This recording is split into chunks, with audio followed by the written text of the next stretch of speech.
बाबा साहेब आंबेडकर एक ऐसी महान शख्सियत जिनके संघर्ष, योगदान और महान कार्यों ने इतिहास के पन्नों को स्वर्णिम अक्षरों से सजा दिया। आप सभी उनके जीवन की प्रेरणा और उनके क्रांतिकारी विचारों से भली भांति परिचित होंगे।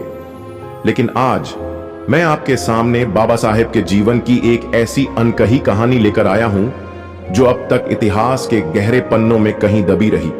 यह कहानी न केवल आपके दिल को छू जाएगी, बल्कि आपको उस महान आत्मा की महानता का एक नया आयाम भी दिखाएगी। मैं पूरे दावे के साथ कहता हूं, इस कहानी को अंत तक सुनने के बाद आप भाव विभोर हो उठेंगे और बाबा साहेब के प्रति आपका सम्मान और गहरा हो जाएगा। तो आइए इस अनमोल कहानी की यात्रा में एक साथ कदम बढ़ाते हैं। और हां, अगर यह कहानी आपके दिल को छू जाए तो हमारे चैनल को सब्सक्राइब करना न भूलें, ताकि आप बाबा साहेब के जीवन से जुड़ी ऐसी ही प्रेरक कहानियां सुन सकें। चलिए शुरू करते हैं। मुंबई की एक तंग गली में, जहां सूरज की किरणें भी पूरी तरह नहीं पहुंच पाती थीं, एक छोटा सा मकान था। उसकी दीवारें मिट्टी और पत्थर की थीं, पर उनमें बसा परिवार अपने दिल में साहस और उम्मीद का दिया जलाए रखता था। उस घर में रमाबाई का बचपन बीता, एक ऐसी लड़की जिसकी आंखों में सपने थे, पर समाज की कठोर हकीकत ने उन्हें हर कदम पर कुचलने की कोशिश की। उनके पिता सुबह से शाम तक पसीना बहाकर मजदूरी करते और मां दिन रात घर की जिम्मेदारियों को अपने कंधों पर ढोती। उस समय का समाज, जहां छुआछूत की दीवारें इतनी ऊंची थीं कि इंसानियत भी उनके सामने बौनी पड़ जाती, रमाबाई के परिवार को हर पल अपमान का घूंट पीने को मजबूर करता। फिर भी रमाबाई की मां ने उन्हें एक बात सिखाई थी, सच्चाई और मेहनत ही इंसान को बड़ा बनाती है। रमाबाई बचपन से ही चुपचाप दुनिया को देखती थी।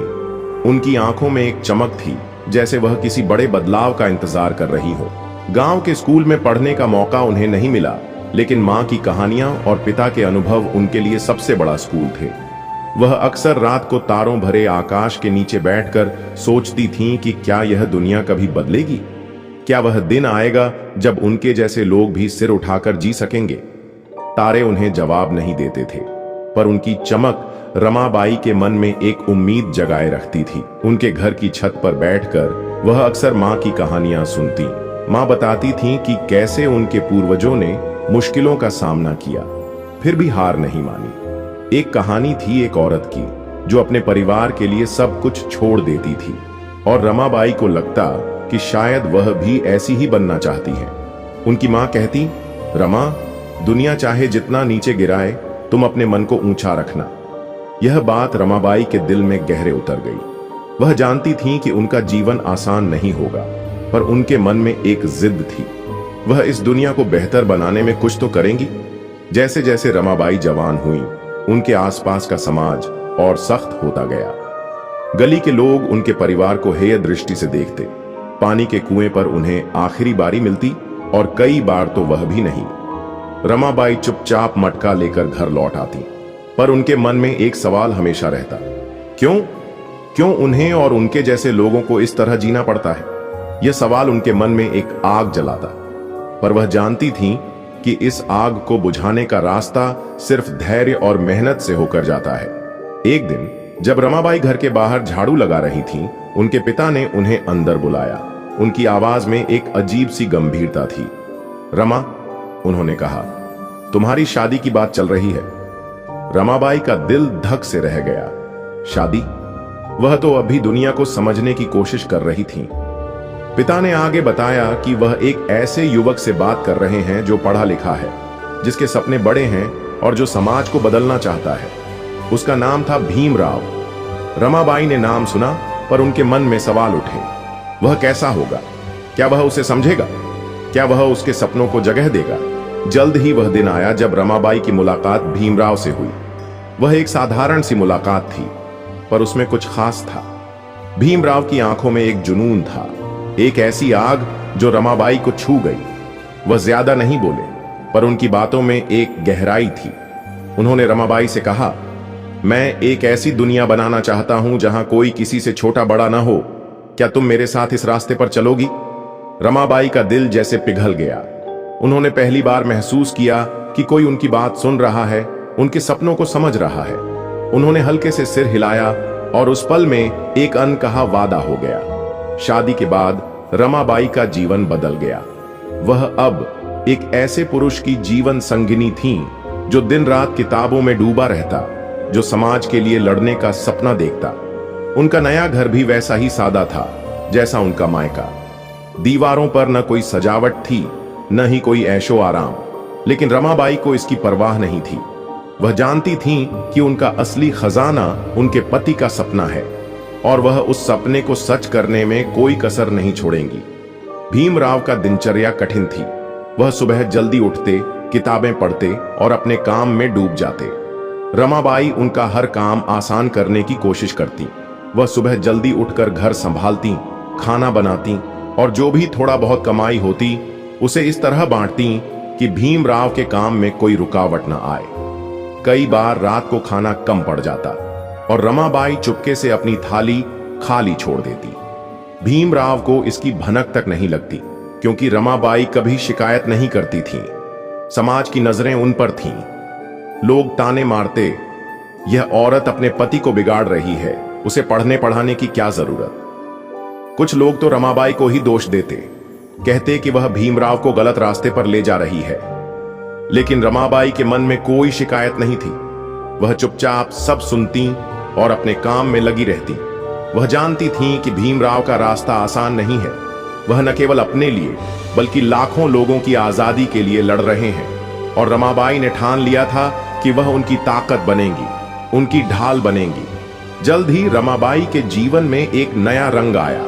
उनके घर में एक बच्चे की किलकारियां गूंजी। रमाबाई का दिल खुशी से भर गया। वह अपने बच्चे को गोद में लेकर घंटों देखती, जैसे वह कोई अनमोल खजाना हो। हर बार जब बच्चा मुस्कुराता, रमाबाई को लगता कि सारी दुनिया की खुशी उनके पास है। लेकिन यह सुख ज्यादा दिन नहीं रहा। उनका बच्चा बीमार पड़ गया और कुछ ही समय में वह उनसे छिन गया। रमाबाई का दिल टूट गया। वह रात रात भर रोती, पर सुबह होते ही फिर से घर संभालने में जुट जाती। भीमराव को अपनी पीड़ा दिखाने की बजाय वह उनकी ताकत बनती। वह नहीं चाहती थी कि उनके दुख उनके पति के मिशन को कमजोर करे। लेकिन हर बार जब वह अपने बच्चे को याद करती, उनका मन भारी हो जाता। फिर भी रमाबाई ने हार नहीं मानी। वह जानती थी कि उनका असली मकसद भीमराव के सपनों को सच करना है और इसके लिए वह कोई भी कीमत चुकाने को तैयार थीं। रमाबाई का जीवन अब एक नई राह पर था, पर यह राह कांटों से भरी थी। उनके घर की चार दीवारें सादगी की गवाही देती थीं, लेकिन उनमें एक सपना बसता था, एक ऐसी दुनिया का सपना जहां हर इंसान को बराबरी का हक मिले। भीमराव दिन रात इस सपने को सच करने में जुटे रहते। उनकी मेज पर किताबें बिखरी रहती और उनकी आंखों में एक जुनून झलकता जो रमाबाई को हर बार प्रेरित करता। लेकिन इस जुनून के पीछे जो कीमत चुकानी पड़ रही थी, उसे रमाबाई चुपचाप सह रही थीं। घर में पैसों की तंगी अब और गहरी हो चली थी। कई बार दिन के आखिरी वक्त तक रमाबाई के पास रसोई के लिए कुछ नहीं बचता। वह पड़ोस से उधार मांगने की बजाय अपने हिस्से का खाना छोड़ देती। भीमराव को इसकी भनक तक नहीं लगती, क्योंकि रमाबाई कभी शिकायत नहीं करती थीं। वह जानती थीं कि उनके पति का मन पहले से ही समाज की जिम्मेदारियों के बोझ तले दबा है।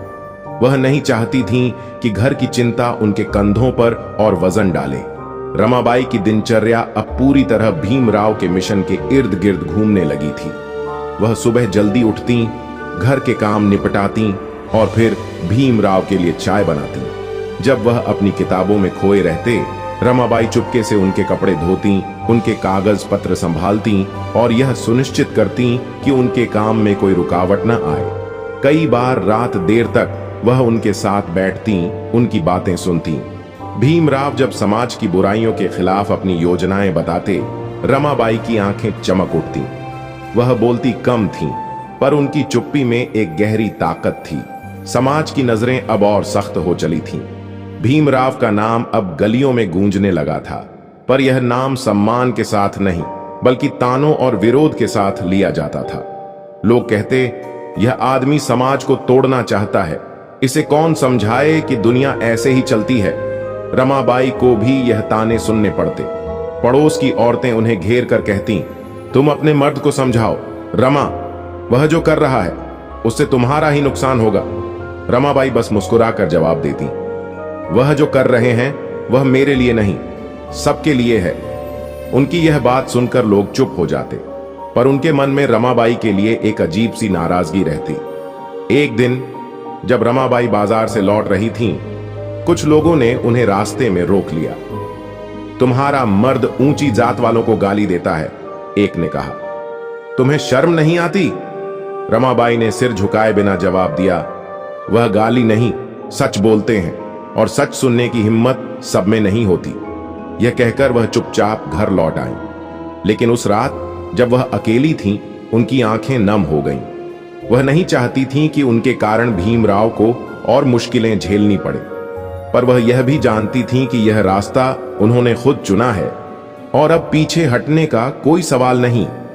भीमराव का काम अब और बड़ा होने लगा था। वह अब सिर्फ किताबें पढ़ने तक सीमित नहीं थे। वह लोगों को इकट्ठा करते, उन्हें अपने हक के लिए लड़ना सिखाते। एक बार जब वह एक बड़े आंदोलन की तैयारी कर रहे थे, रमाबाई ने देखा कि उनके पास न तो पैसे थे न ही पर्याप्त साधन। वह जानती थीं कि यह आंदोलन उनके समुदाय के लिए कितना जरूरी है। लोग पानी के हक के लिए लड़ने जा रहे थे, उस पानी के लिए जिसे छूने की भी उन्हें इजाजत नहीं थी। रमाबाई का मन भारी हो गया। वह सोचने लगी कि वह कैसे मदद कर सकती है। रात के सन्नाटे में जब भीमराव सो चुके थे, रमाबाई ने अपनी एकमात्र अच्छी साड़ी निकाली। वह साड़ी उनकी शादी की निशानी थी, जिसे उन्होंने बड़े जतन से संभाला था। अगली सुबह वह चुपके से बाजार गईं और उस साड़ी को बेच दिया। उस पैसे से उन्होंने भीमराव के लिए कुछ किताबें, कागज और जरूरी सामान खरीदा। जब भीमराव ने पूछा कि यह सब कहां से आया, रमाबाई ने हंसकर टाल दिया, बस कुछ इंतजाम हो गया। लेकिन भीमराव की नजरें उनकी खाली अलमारी पर गईं और उन्हें सच पता चल गया। उनकी आंखें नम हो गईं। उन्होंने रमाबाई के हाथ पकड़कर कहा, रमा, तुम मेरी ताकत हो, तुम्हारे बिना मैं यह सब नहीं कर सकता। रमाबाई ने सिर्फ मुस्कुराकर जवाब दिया, मैं तो बस आपकी छाया हूं। आप जो कर रहे हैं वह हम सबके लिए है। वह आंदोलन हुआ, हजारों लोग इकट्ठा हुए। भीमराव ने लोगों को उनके हक के लिए लड़ने का हौसला दिया। रमाबाई उस सभा में नहीं थीं, पर उनका दिल वहां मौजूद था। जब उन्हें पता चला कि लोगों ने पानी के हक के लिए कदम बढ़ाया, उनकी आंखें खुशी से भर आईं। लेकिन यह जीत आसान नहीं थी। समाज के ताकतवर लोग भीमराव के खिलाफ हो गए। उनके घर पर पत्थर फेंके गए। रमाबाई ने उन पत्थरों को चुपचाप उठाया और घर को फिर से साफ किया। वह नहीं चाहती थीं कि भीमराव का ध्यान इस सब पर जाए। इसी बीच रमाबाई के जीवन में फिर से मातृत्व का सुख आया। उनके घर में एक और बच्चे की किलकारियां गूंजी। रमाबाई ने अपने बच्चे को गोद में लेकर घंटों देखा। उसकी छोटी छोटी हंसी उनके लिए दुनिया की सबसे बड़ी खुशी थी। लेकिन यह खुशी भी ज्यादा दिन नहीं रही। उनका दूसरा बच्चा भी बीमार पड़ गया और कुछ ही समय में वह भी उनसे छिन गया। रमाबाई का दिल जैसे पत्थर हो गया। वह रात रात भर अपने बच्चे को याद करती, पर सुबह होते ही फिर से घर संभालने में जुट जाती। भीमराव को अपनी पीड़ा दिखाने की बजाय वह उनकी ताकत बनती। वह नहीं चाहती थीं कि उनके दुख उनके पति के मिशन को कमजोर करे। लेकिन हर बार जब वह अपने बच्चों को याद करती, उनका मन भारी हो जाता। वह अकेले में बैठकर सोचती कि क्या यह उनकी नियति है? क्या उन्हें हर बार अपने सुख को खोना पड़ेगा? लेकिन फिर वह अपने आप को समझाती, मेरा सुख उन लाखों लोगों की आजादी में है जिनके लिए वह लड़ रहा है। यह सोचकर वह फिर से उठ खड़ी होती। भीमराव का संघर्ष अब और बड़ा हो चला था। वह अब दूर दूर तक लोगों को इकट्ठा करते, उन्हें अपने हक की बात सिखाते।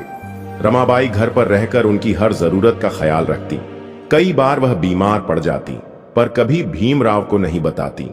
वह जानती थीं कि उनके पति का मन पहले से ही भारी है।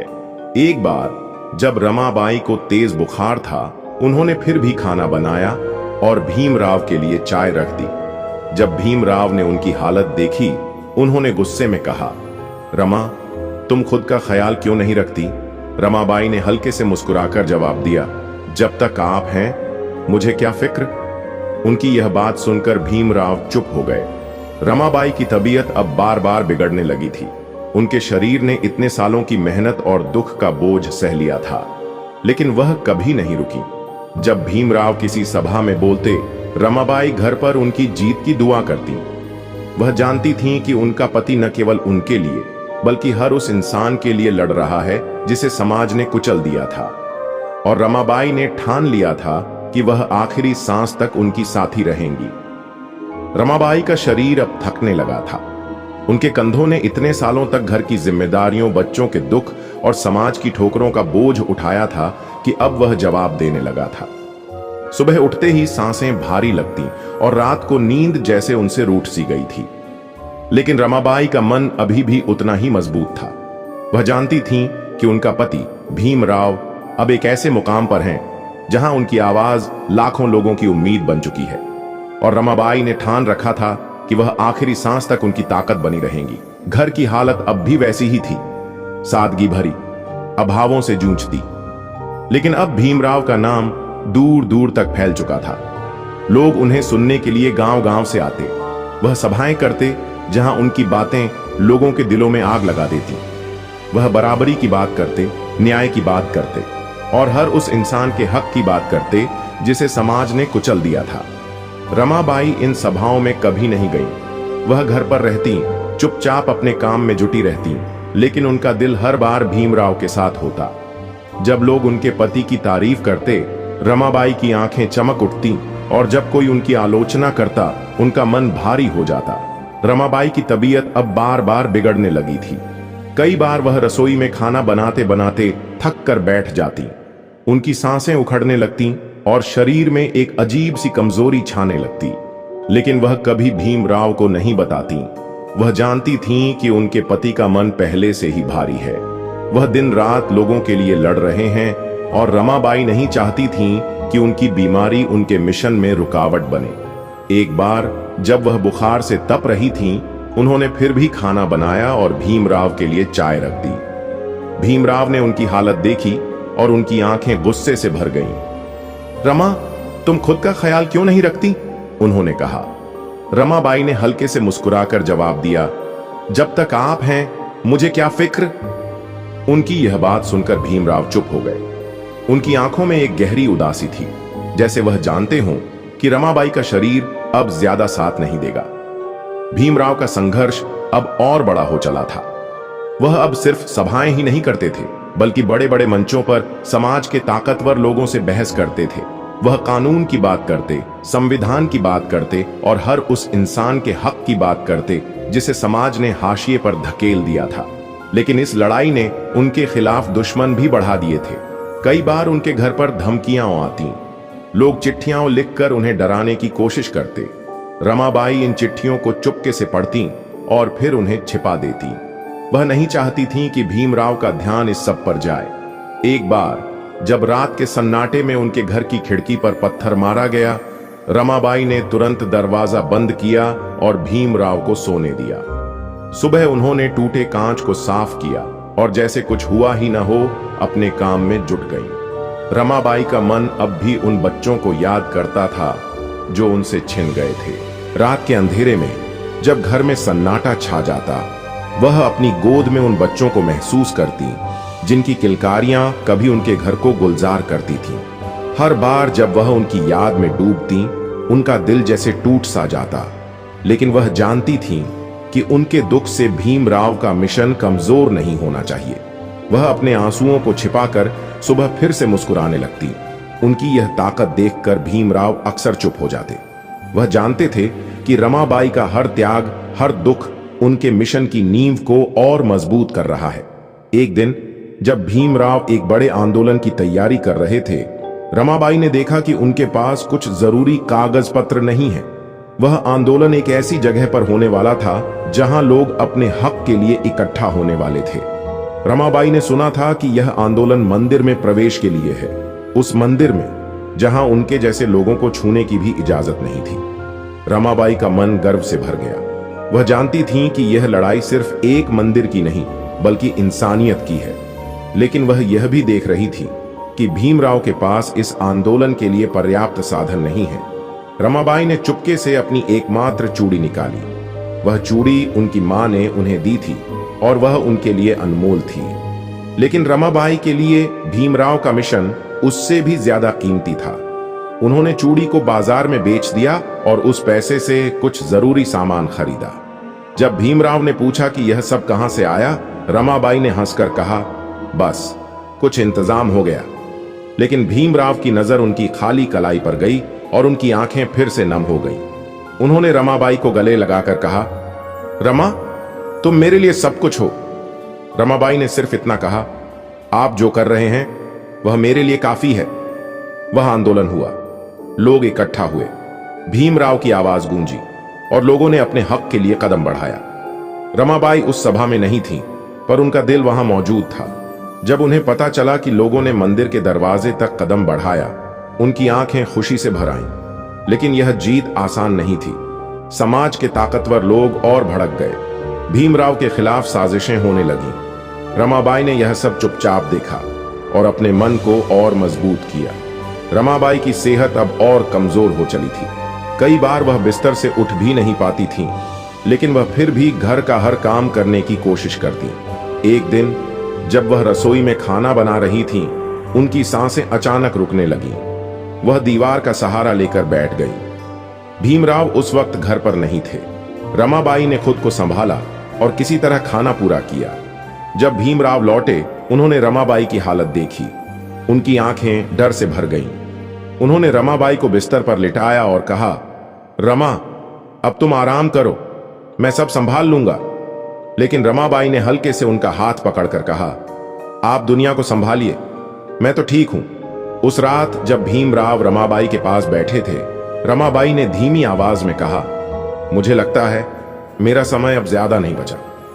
भीमराव ने उनकी बात को टालने की कोशिश की, लेकिन रमाबाई ने उनकी आंखों में देखकर कहा, आप रुकिए मत, मेरे लिए नहीं, उन लाखों लोगों के लिए जो आप पर भरोसा करते हैं। उनकी आवाज में एक अजीब सी शांति थी, जैसे वह अपनी आखिरी सांस तक भीमराव के मिशन को जी रही हो। भीमराव की आंखें आंसुओं से भर गईं। उन्होंने रमाबाई का हाथ कसकर पकड़ा, जैसे उसे रोक लेना चाहते हो। कुछ समय बाद रमाबाई की सांसें हमेशा के लिए थम गईं। उनका चेहरा शांत था, जैसे वह अपने कर्तव्य को पूरा करके सुकून से विदा हो रही हो। भीमराव उनके पास बैठे रहे, चुपचाप। उनकी आंखों में दुख था, पर एक गर्व भी था। रमाबाई सिर्फ उनकी पत्नी नहीं थी, वह उनकी सबसे बड़ी ताकत थी, उनका सबसे बड़ा सहारा थी। रमाबाई की मृत्यु के बाद भीमराव ने उनके सपनों को सच करने का काम जारी रखा। हर बार जब वह समाज की बेड़ियां तोड़ने के लिए लड़ते, उन्हें रमाबाई की मुस्कान याद आती। वह मुस्कान जो मुश्किलों में भी कभी नहीं मरी। रमाबाई की कहानी सिर्फ एक औरत की कहानी नहीं थी, यह उस ताकत की कहानी थी जो हर त्याग में, हर बलिदान में और हर उस प्रेम में बसती है जो बिना शर्त देता है।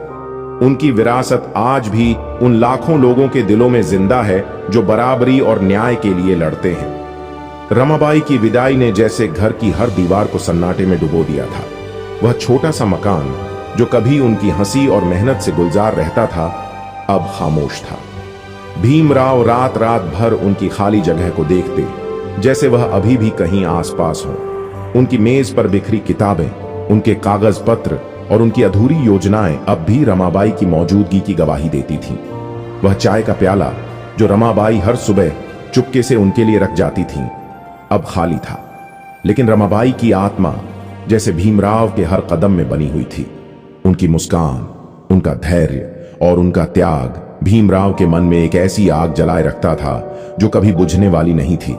रमाबाई की मृत्यु के बाद भीमराव का संघर्ष रुका नहीं। वह और जोश के साथ सभाएं करने लगे। उनकी आवाज अब पहले से भी तेज थी, जैसे रमाबाई का बलिदान उन्हें और ताकत दे रहा हो। वह जब भी लोगों को इकट्ठा करके बराबरी और न्याय की बात करते, उनके मन में रमाबाई की बातें गूंजती। वह याद करते कि कैसे रमाबाई ने हर मुश्किल में उनका साथ दिया, कैसे उन्होंने अपनी हर खुशी को उनके मिशन के लिए कुर्बान कर दिया। एक बार जब वह एक सभा में बोल रहे थे, उनकी आवाज अचानक रुकी। लोग चुप हो गए।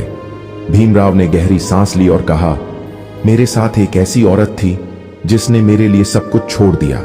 यह लड़ाई सिर्फ मेरी नहीं, उनकी भी है। उनकी आंखें नम थीं और सभा में बैठे लोग जैसे रमाबाई की ताकत को महसूस कर रहे थे। रमाबाई की यादें भीमराव के लिए एक प्रेरणा थीं, लेकिन उनके मन में एक गहरा दुख भी था। वह अक्सर सोचते कि क्या उन्होंने रमाबाई को वह सम्मान दिया जो वह हकदार थीं? क्या वह उनके दुख को समझ पाए? रात के सन्नाटे में जब वह अकेले होते, वह रमाबाई से बातें करते। रमा, वह धीमी आवाज में कहते, तुमने मेरे लिए इतना कुछ किया और मैं तुम्हें कुछ नहीं दे पाया। लेकिन फिर उन्हें रमाबाई की वह मुस्कान याद आती जो कहती थी, आप जो कर रहे हैं वह मेरे लिए काफी है। यह सोचकर वह फिर से अपने काम में जुट जाते। रमाबाई की विरासत सिर्फ भीमराव तक सीमित नहीं थी। उनके त्याग की कहानी अब गलियों में, गांवों में और उन लोगों के दिलों में फैलने लगी थी जो बराबरी के लिए लड़ रहे थे। लोग रमाबाई की बातें करते। वह कहते, वह औरत थी जिसने अपने पति के सपनों को अपने खून पसीने से सींचा। रमाबाई की कहानी औरतों के लिए एक मिसाल बन गई। वह सिर्फ एक पत्नी नहीं थी, वह एक ऐसी ताकत थी जो चुपके से समाज की नींव को मजबूत कर रही थी। गांव की औरतें जो अपने घरों में संघर्ष कर रही थीं, रमाबाई को याद करके हिम्मत पाती। वह सोचती, अगर रमाबाई इतने दुख सहकर भी नहीं टूटी तो हम क्यों हार माने। भीमराव का मिशन अब और बड़ा हो चला था। वह अब सिर्फ सभाएं ही नहीं करते थे, बल्कि समाज के ताकतवर लोगों से कानून और संविधान की बात करते थे। वह चाहते थे कि हर इंसान को बराबरी का हक मिले, चाहे वह किसी भी जाति या समुदाय से हो। इस लड़ाई में उन्हें कई बार अकेलापन महसूस होता था, लेकिन हर बार जब वह थकने लगते, रमाबाई की याद उन्हें फिर से खड़ा कर देती। वह याद करते कि कैसे रमाबाई ने कभी हार नहीं मानी, कैसे उन्होंने हर मुश्किल को हंसकर सह लिया। उनकी यह ताकत भीमराव को बार बार आगे बढ़ने की हिम्मत देती। एक बार जब भीमराव एक बड़े मंच पर बोलने गए थे, उन्होंने कुछ ऐसा कहा जो रमाबाई की आत्मा को जैसे छू गया। वह बोले, यह लड़ाई सिर्फ मेरी नहीं है, यह हर उस इंसान की है जिसने अपने सुख को छोड़कर दूसरों के लिए जिया। मेरी जीत मेरी पत्नी की जीत है, क्योंकि उसके बिना मैं यहां नहीं होता। सभा में सन्नाटा छा गया। लोग रमाबाई की कहानी को सुनकर भावुक हो गए। उस पल में रमाबाई की आत्मा जैसे वहां मौजूद थी। उनकी मुस्कान जैसे हर चेहरे पर झलक रही थी। रमाबाई की मृत्यु के बाद भीमराव ने कई बार उनके बारे में लिखा। वह अपनी डायरी में रमाबाई की बातें दर्ज करते।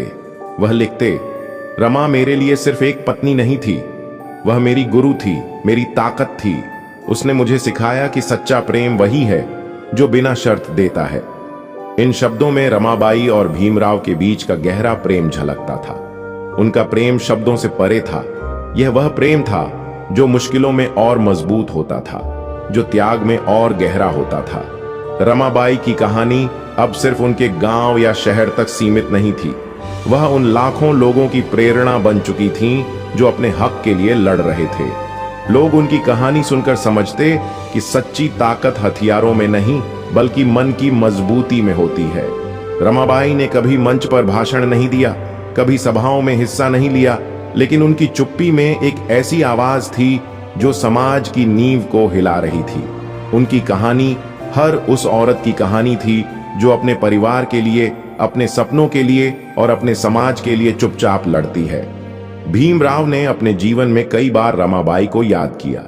जब वह कानून बनाते, जब वह संविधान की बात करते, जब वह लोगों को बराबरी का हक दिलाने के लिए लड़ते, उन्हें रमाबाई की वह बात याद आती, आप रुकिए मत, मेरे लिए नहीं, उन लाखों लोगों के लिए जो आप पर भरोसा करते हैं। यह शब्द उनके लिए एक मंत्र बन गए। हर बार जब वह थकने लगते, यह शब्द उन्हें फिर से खड़ा कर देते। रमाबाई की विरासत आज भी जिंदा है। वह उन गलियों में जिंदा है जहां लोग बराबरी की बात करते हैं। वह उन औरतों के दिलों में जिंदा है जो अपने परिवार के लिए हर दिन एक नई लड़ाई लड़ती हैं। वह उन सपनों में जिंदा हैं जो न्याय और बराबरी की दुनिया की बात करते हैं। रमाबाई की कहानी सिर्फ एक औरत की कहानी नहीं थी, यह उस ताकत की कहानी थी जो हर त्याग में, हर बलिदान में और हर उस प्रेम में बसती है जो बिना शर्त देता है। भीमराव ने अपने जीवन के आखिरी पल तक रमाबाई को अपने दिल में बसाए रखा। वह जानते थे कि उनकी हर जीत, हर कामयाबी रमाबाई की देन थी।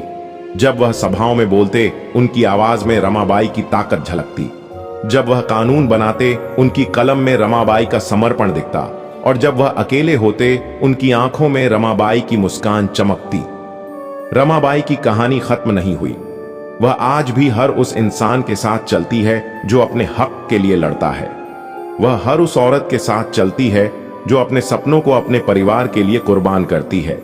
वह हर उस प्रेम में बसती है जो बिना शर्त देता है। रमाबाई की आत्मा आज भी उन तारों में चमकती है जो रात के अंधेरे में उम्मीद की बात करते हैं, और वह हमेशा चमकती रहेंगी। उम्मीद है बाबा साहेब की इस अनमोल कहानी ने आपके दिल को छुआ और आपको उनके महान जीवन से प्रेरणा मिली। उनकी ये कहानियां हमें सिर्फ प्रेरित ही नहीं करती, बल्कि एक बेहतर इंसान बनने का रास्ता भी दिखाती है। अगर आपको यह कहानी पसंद आई तो इसे अपने दोस्तों और परिवार के साथ जरूर शेयर करें। और हाँ, बाबा साहेब के जीवन से जुड़ी ऐसी और प्रेरक कहानियों के लिए हमारे चैनल को सब्सक्राइब करना न भूलें। नीचे कमेंट में बताइए कि इस कहानी ने आपको कैसी प्रेरणा दी। फिर मिलते हैं एक नई कहानी के साथ। आपने हमारी वीडियो को यहां तक देखा, इसके लिए आपका बहुत बहुत आभार।